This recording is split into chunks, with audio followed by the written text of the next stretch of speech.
Current affairs today in Hindi PDF ताज़ा खबरों से अपडेट रहें। सरकार ने सीआरपीएफ के डेग खजान सिंह को बर्खास्त किया।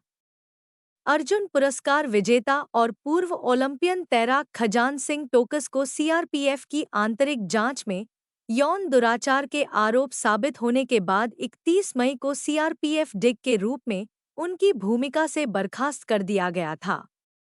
अर्जुन पुरस्कार विजेता खजान सिंह ने 1986 के सियोल एशियाई खेलों में 200 मीटर बटरफ्लाई स्पर्धा में रजत पदक जीता, जो 1951 संस्करण के बाद से टूर्नामेंट में तैराकी में भारत का पहला पदक था। मई में जीएसटी कलेक्शन 1.73 लाख करोड़ रुपए दर्ज किया गया। मई में केंद्र ने 1.73 लाख करोड़ रुपए एकत्र किए, जो कि अप्रैल के रिकॉर्ड 2.1 लाख करोड़ रुपए से कम है।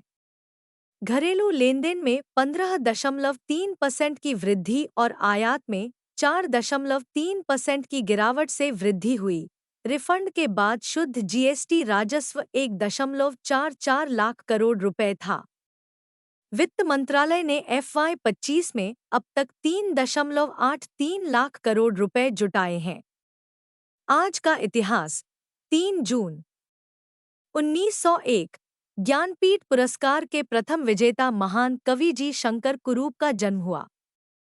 1915 ब्रिटिश सरकार ने रवींद्रनाथ टैगोर को नाइटहुड की उपाधि से सम्मानित किया। 1947 ब्रिटिश राज के दौरान भारत के अंतिम वायसराय लॉर्ड माउंटबेटन ने भारत के विभाजन की घोषणा की। 1972 प्रधानमंत्री इंदिरा गांधी ने देश का पहला आधुनिक युद्धपोत नीलगिरी लॉन्च किया। भारत ने क्यूबा को मानवीय सहायता भेजी। भारत क्यूबा को मानवीय सहायता प्रदान कर रहा है। भारत में निर्मित 9 सक्रिय दवा सामग्री API की लगभग 90 टन की खेप मुंद्रा बंदरगाह से रवाना हुई। क्यूबा के दवा निर्माता इन API का उपयोग पुरानी संक्रामक बीमारियों के इलाज के लिए आवश्यक टैबलेट, कैप्सूल, सिरप और इंजेक्शन योग्य खुराक के रूप में आवश्यक एंटीबायोटिक्स बनाने के लिए करेंगे।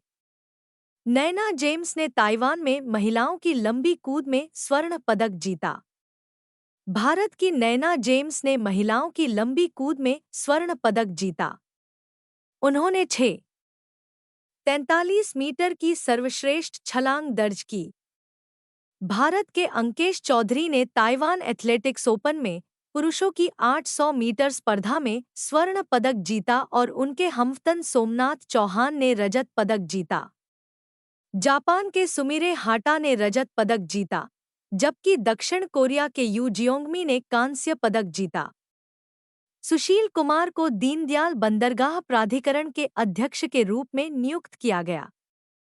ACC ने कांडला के दीनदयाल बंदरगाह प्राधिकरण के अध्यक्ष के रूप में सुशील कुमार सिंह इरस्मे की नियुक्ति को मंजूरी दे दी है।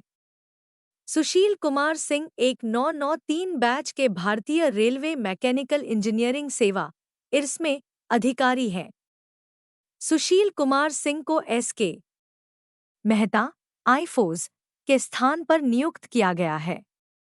विश्व साइकिल दिवस 3 जून विश्व साइकिल दिवस मनाने का विचार सबसे पहले संयुक्त राज्य अमेरिका में काम करने वाले पोलिश अमेरिकी सामाजिक वैज्ञानिक प्रोफेसर लेस्जेक सिबिल्स्की द्वारा प्रस्तावित किया गया था।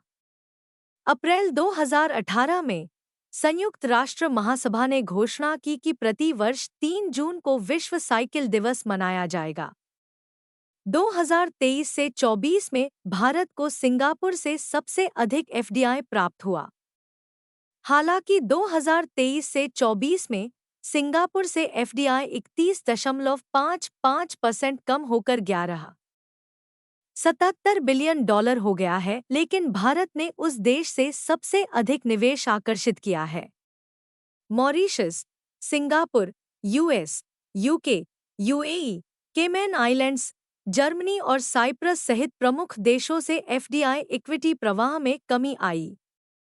2018 से 19 से सिंगापुर भारत के लिए ऐसे निवेश का सबसे बड़ा स्रोत रहा है।